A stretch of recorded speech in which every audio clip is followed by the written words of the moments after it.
Le soir où Rachida Dati décide de parler, la France retient son souffle.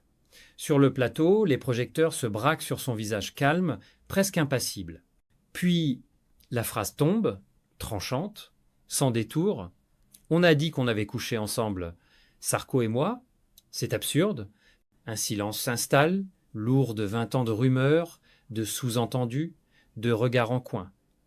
Ce que le public perçoit comme une provocation est, pour elle, une délivrance. Après des années à laisser parler les autres, Rachida Dati choisit enfin ses mots et elle les pèse comme des lames. Depuis le début de sa carrière, cette femme a la voix assurée et au regard d'acier fascine autant qu'elle dérange. Son ascension fulgurante au cœur du pouvoir a nourri les fantasmes d'une république avide de récits romanesques. Ministre, maire, députée européenne, figure médiatique redoutée. Tout en elle semblait annoncer une trajectoire de fer. Mais derrière cette image maîtrisée, une blessure persiste, celle d'avoir toujours dû prouver qu'elle ne devait rien à personne, pas même à l'homme que la presse a voulu lui prêter. Cette déclaration publique n'est pas un simple démenti, c'est un acte de guerre. Car Rachida Dati sait que dans le théâtre politique français, le silence est une forme de faiblesse. En brisant le sien, elle reprend le contrôle du récit. Depuis longtemps, les rumeurs d'une liaison avec Nicolas Sarkozy flottaient dans les colonnes des journaux comme un parfum persistant. Un mot, une photo, un regard suffisaient à relancer la machine. Elle, immobile, observait le vacarme. Mais, à 60 ans passés, elle ne supporte plus qu'on écrive à sa place. Ce soir-là, elle parle sans colère, sans éclat, mais avec cette lucidité qui caractérise ceux qui ont survécu à la tempête. Les journalistes s'attendaient à une confession, ils assistent à une leçon. En quelques phrases, Dati renverse la situation. Elle ne subit plus la rumeur, elle la dissèque, la retourne contre ceux qui l'ont alimentée, elle expose la mécanique d'un pays qui préfère la fiction à la réussite, le soupçon à la reconnaissance. Sous les lumières du plateau, son visage ne trahit aucune émotion. Pourtant, derrière la maîtrise, on devine l'épuisement d'une femme qui a dû bâtir sa légende en repoussant sans cesse les frontières du convenable. C'est pas une confession, c'est une mise à nu politique. La parole d'une femme qui a choisi d'assumer la complexité de sa vie, quitte à troubler ceux qui voudraient la réduire à un cliché. Rachida Dati ne cherche pas à plaire, elle veut être crue ou au moins entendue. Et cette nuit-là, toute la France écoute. Rachida Dati n'est pas née avec un nom destiné au palais de la République. Elle a vu le jour le 27 novembre 1965 à Saint-Rémy, en Saône-et-Loire, au cœur d'une cité modeste où la réussite semblait réservée aux autres. Deuxième d'une fratrie nombreuse, elle grandit dans un appartement étroit où chaque victoire, même minuscule, était une conquête sur la fatalité. Son père, maçon marocain, quittait la maison avant l'aube, revenait couvert de poussière. Sa mère, d'origine algérienne, veillait à ce que les enfants ne manquent de rien, même quand le frigo sonnait creux. Dès l'enfance, Rachida apprend la rigueur et la fierté. À 12 ans, elle fait des ménages pour aider sa famille. À 15 ans, elle découvre le pouvoir du savoir. Ses professeurs se souviennent d'une élève silencieuse, observatrice, dont le regard disait déjà la détermination. Pour elle, les études ne sont pas un choix, mais un passeport. C'est ce qui l'amènera pas à pas jusqu'au banc de l'université Panthéon-Assas, temple de l'élite juridique française, où peu de femmes issues de son milieu avaient osé s'aventurer. Elle y apprend vite que la méritocratie a ses angles morts. Les regards condescendants, les remarques sur son accent ou son nom, elle les encaisse sans broncher. Chaque humiliation devient une leçon, chaque porte fermée, un défi. Quand elle réussit le concours de l'École nationale de la magistrature, c'est une victoire silencieuse contre les préjugés. À Bordeaux, parmi les futurs magistrats issus de familles aisées, elle se distingue par une énergie féroce, presque rageuse. On la juge trop directe, trop fière, trop différente. Elle ne s'en excuse pas. Ce caractère indomptable, forgé dans la dureté du quotidien, deviendra plus tard sa signature politique. Dati comprend tôt que, pour survivre dans un monde d'hommes, il faut parler leur langue sans jamais trahir la sienne. Elle apprend à manier les mots comme des armes, à lire les visages comme des dossiers, à anticiper les coups avant qu'ils ne viennent. Dans les couloirs austères de la justice française, la jeune magistrate à la silhouette menue et au ton sec, s'impose par la force tranquille de ceux qui savent d'où ils viennent. Son parcours est une ascension à contre-courant, celle d'une enfant d'immigré qui n'a jamais demandé la permission d'exister. Derrière son allure stricte et son tailleur impeccable, il y a la mémoire d'une cité, d'un père ouvrier, d'une mère courageuse. Ce mélange d'humilité et d'orgueil devient le socle d'une personnalité que rien ne pourra vraiment dompter. La petite fille des cités est devenue magistrate, mais au fond, elle reste cette adolescente qui rêvait de justice, non pas pour le pouvoir, mais pour réparer ce qu'elle avait vu d'injuste autour d'elle. C'est en 2002 que son destin bascule. À cette époque, Rachida Dati n'est qu'une magistrate parmi d'autres, respectée mais encore dans l'ombre. Puis, un jour, au détour d'une réunion au ministère de l'économie, elle croise Nicolas Sarkozy. Il remarque immédiatement cette femme au regard droit, à la parole vive, sans la moindre déférence feinte. Elle, de son côté, perçoit en lui une ambition dévorante qui fait écho à la sienne. Ce jour-là naît une alliance politique aussi brillante que dangereuse. Très vite, Sarkozy la prend sous son aile, il l'écoute, la teste, la provoque. Dati comprend qu'elle devra être plus qu'une collaboratrice, une confidente, une voix qu'il consulte quand les autres se taisent. Entre eux s'installe une complicité faite de respect, d'admiration et d'un soupçon de défi. Elle ose lui dire non, ce que peu autour de lui osent faire. Il aime cela. Elle devient indispensable, son ombre fidèle dans les coulisses du pouvoir.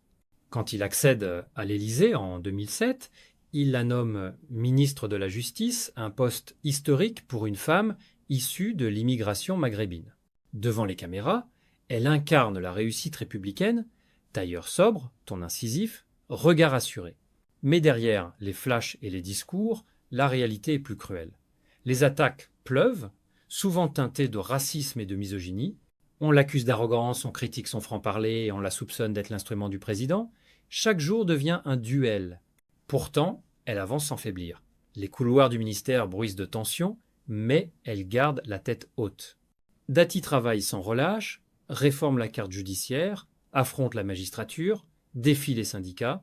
Elle ne cherche pas la sympathie, elle impose le respect. Dans ce combat permanent, Sarkozy reste son appui, son interlocuteur privilégié. Mais cette proximité nourrit toutes les spéculations. Photographies complices, regards échangés, murmures dans les dîners parisiens, la presse se déchaîne. Là où d'autres ont régné, elle choisit le silence. Ce mutisme, calculé ou instinctif, alimente la légende. Certains y voient une liaison, d'autres une loyauté absolue. La vérité, elle, demeure floue, peut être parce qu'elle n'appartient qu'à eux deux. Ce qui est certain, c'est que leur relation dépasse la politique. Sarkozy sait qu'elle lui doit sa visibilité, mais il sait aussi qu'elle ne lui doit pas son courage. Rachida Dati a bâti sa force seule, et c'est peu être cela qui l'a rendue si précieuse à ses yeux. Elle n'était ni soumise, ni docile. L'ombre de Sarkozy plane sur toute sa carrière, mais Dati ne s'en plaint pas. Elle la revendique comme un honneur.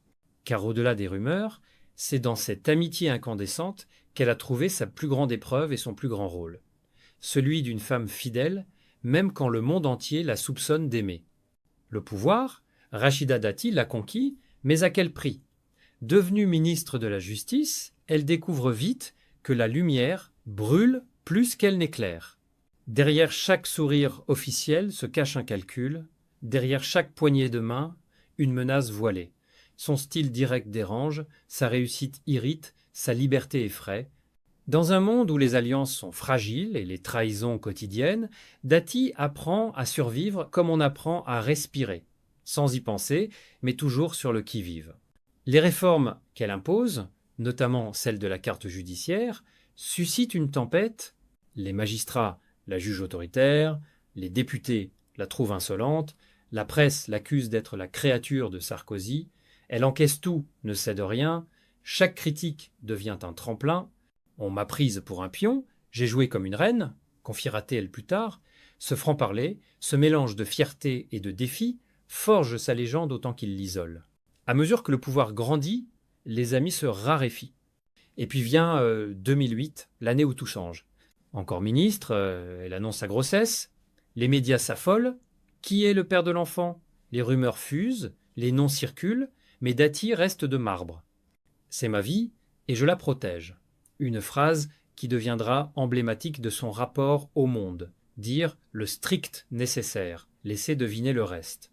Dans un univers politique obsédé par la transparence, elle choisit la pudeur. Une pudeur qui, paradoxalement, la rend encore plus fascinante. Après son départ du gouvernement, elle conquiert la mairie du 7e arrondissement de Paris, un symbole fort. Une enfant des cités régnant désormais sur les rues les plus chics de la capitale. Le contraste dérange, bien sûr, on l'a dit, arrogante, arriviste, ingérable. Mais pour elle, chaque critique est la preuve qu'elle dérange encore. Et c'est tout ce qu'elle souhaite, déranger. Puis viennent les affaires. En 2010, elle est accusée d'avoir perçu 900 000 € d'une filiale de Renault-Nissan pour des prestations jugées floues. Les enquêteurs s'interrogent, travail réel ou influence politique. Dati se défend calmement. J'ai travaillé, j'ai des preuves. Le scandale ternit son image, mais elle ne fléchit pas, elle encaisse les coups, avance. Ce n'est ni la première ni la dernière tempête qu'elle traversera. La presse, avide de drame, fouille sa vie privée, ses bijoux, ses absences, ses fréquentations. Rien n'échappe à l'œil public. Pourtant, Dati refuse de se victimiser. Parce que je suis une femme d'origine maghrébine qui a réussi, lâche-t-elle sèchement. Derrière cette phrase, il y a toute sa colère, mais aussi son orgueil. Elle sait que son existence même est une provocation pour une partie de la France, alors plutôt que de se cacher, elle avance tête haute, regard droit, prête à rugir si nécessaire. Dans cette solitude du sommet, elle découvre la vérité du pouvoir. Il n'y a ni allié durable, ni reconnaissance éternelle. Le pouvoir use, trahit, mais révèle aussi. Et ce que le pouvoir a révélé de Rachida Dati, c'est une femme qui préfère le combat au compromis, la loyauté à la peur, le silence à la soumission. Lorsque Rachida Dati revient au gouvernement en janvier 2024, nommée ministre de la Culture par Gabriel Attal, la France retient son souffle une fois de plus. Pour beaucoup, ce retour est une surprise, pour d'autres, une revanche. La femme que l'on croyait usée par les polémiques reprend la scène comme une actrice principale qui connaît déjà son texte par cœur. Sa nomination, perçue d'abord comme symbolique, se transforme en coup de tonnerre. Dès son arrivée rue de Valois, elle impose sa manière, directe, tranchante, parfois brutale. Elle parle de culture, non pas comme d'un ornement, mais comme d'un combat. Un combat pour la dignité, pour la visibilité, pour la mémoire des oubliés. Mais derrière ce retour triomphal se cache un poids plus intime. La condamnation de Nicolas Sarkozy. 5 ans de prison, dont 2 fermes. Un verdict qui divise le pays et ravive chez elle une douleur ancienne. Ce jour-là, devant le tribunal, Dati se tient droite, vêtue de noir.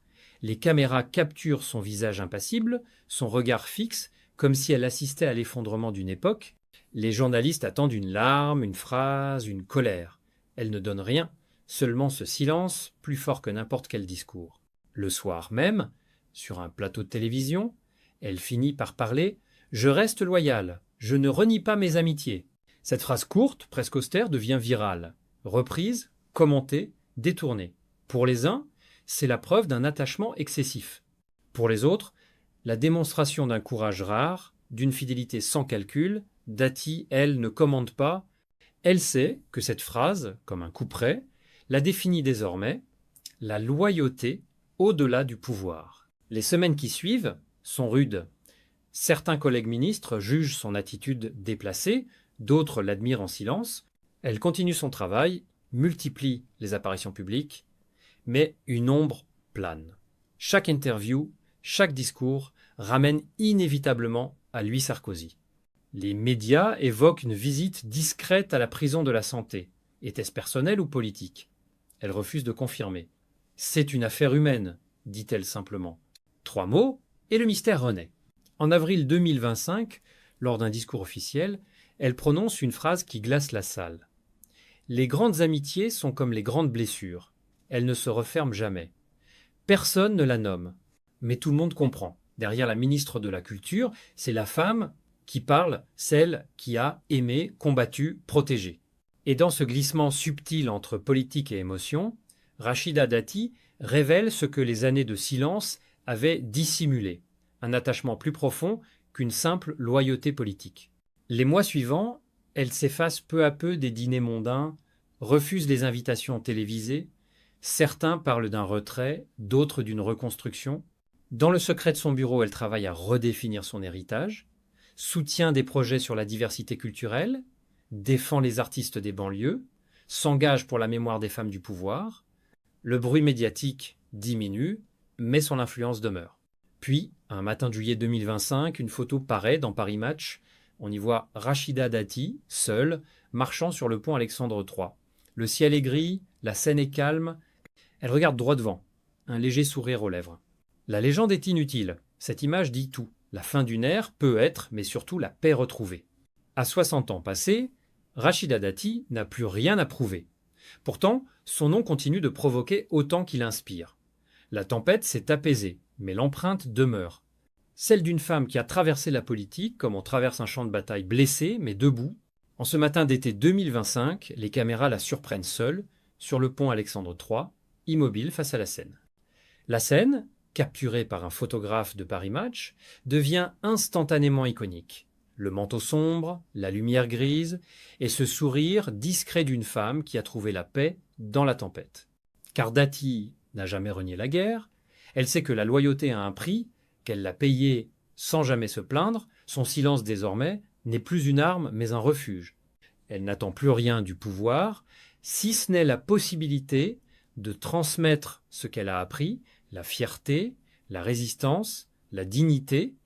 Au ministère, elle s'entoure de jeunes conseillers qu'elle pousse à croire que la culture n'est pas un privilège, mais un droit. Elle soutient des films sur la banlieue, défend des artistes venus d'ailleurs, rappelle que la beauté peut naître de la poussière. En privé, elle demeure insaisissable. Le mystère autour du père de sa fille Zora persiste, mais elle ne cède pas.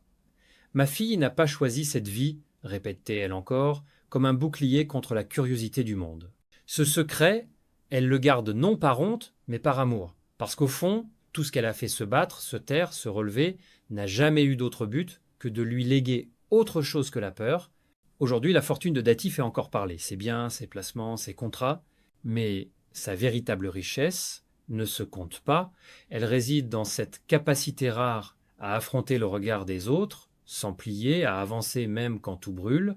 Quand on lui demande ce qu'elle laissera à sa fille, elle répond simplement « le courage de ne pas plaire ». Une phrase brute, mais juste. C'est toute sa vie condensée en quelques mots. Rachida Dati aura été tout à la fois. La petite fille des cités devenue ministre, l'amie fidèle d'un président déchu, la femme que la France a tant jugée sans jamais la comprendre, elle aura aimé le pouvoir sans jamais s'y soumettre. Et si l'histoire doit retenir une seule chose d'elle, ce sera celle-ci. La loyauté, même blessée, peut être une forme de liberté. De la cité de Saint-Rémy à l'hôtel de la rue de Valois, Rachida Dati incarne une trajectoire hors norme, marquée par la lutte, la loyauté et l'insoumission.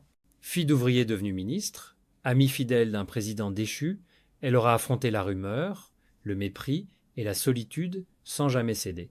Sa force réside dans le silence, son arme dans la parole juste.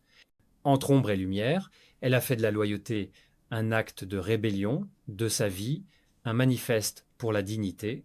Une femme blessée mais indomptable, fidèle à elle-même jusqu'au bout,